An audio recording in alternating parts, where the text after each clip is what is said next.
Hey Patrick. All right, so we got a lot more to cover in this video than I usually do because this is a larger order than I usually do, but try and get through it as quickly as I can for you here. So for starters, we have the prop guns that you sent me.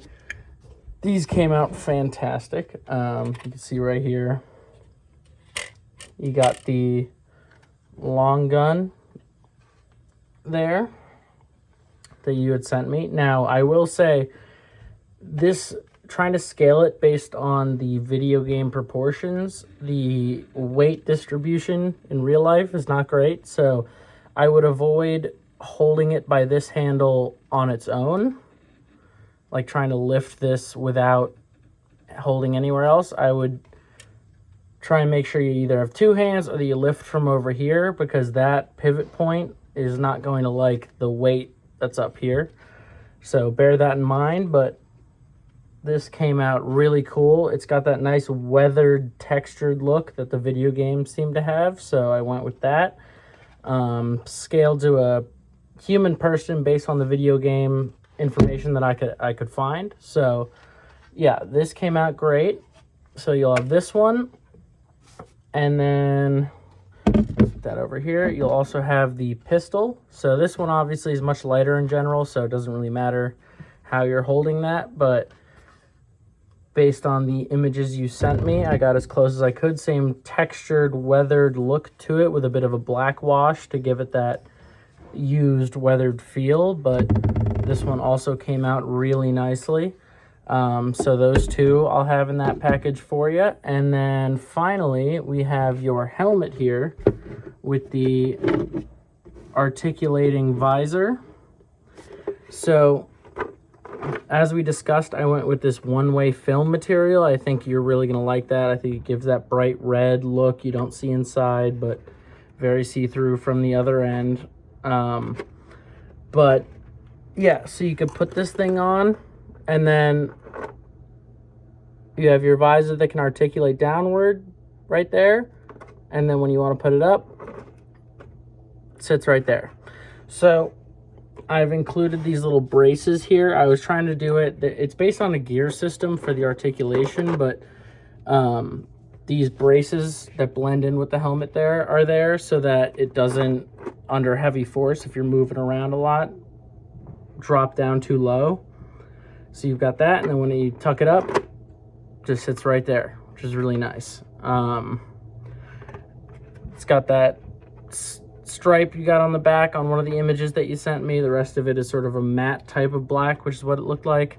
And I did remove that chin strap like we talked about, because I think it would be really annoying to deal with something like this. But if you did want to add one in, it would be really easy. Just some fabric, glue it on both sides, you'd have that chin strap. But I think the way that this turned out is going to be a lot easier to manage when you're wearing it. So again, it can go up, go right back down again, stay in place. And then alongside this, like we discussed, I'm also including this visor kit. So this is a white LED visor. The protective film is on both sides, but ideally you could, I measured it, this does fit that whole gap. So if you wanted to have it light up, you could put this in there. There's no batteries currently, but here's the battery box it would be based on.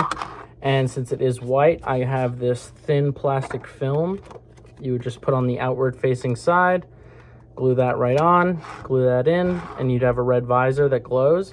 But I do think, like we talked about, I think this would be very hard to see through, especially with how narrow the visor is based on what you sent me. So I'm going to include all of this in the box for you in case you do decide you want to yank that out and try this one. But I think that visor is the way to go. Like I said, it's installed with hot glue in there, so it will not be too difficult to get out from where it is right now. But as a total set, I think this came out better than I even actually hoped for. I think the visor looks really cool. These prop guns look great. I mean, those things stacked up just really came out really well. The detail painting was quite a lot on these ones, but happy to get it for you. And if you have any questions, just let me know. I'm going to get these in a box to you and get it out as soon as I can. Thanks, man. Almost forgot to mention the foam inserts that I'm including. So since your head isn't here, I can't do it myself. Without your head here, I can't get the dimensions exact, but I have these rectangular bits, which you can also stack if you need to fill more gaps. And then this thick one as well for either the top or the back or anywhere you think there might need to be a big adjustment. This thick foam, very soft, can work well. Attach it with any glue they have. Elmer's glue probably works. Hot glue. I use Saya Fixed from Amazon. It's very strong, binds quickly.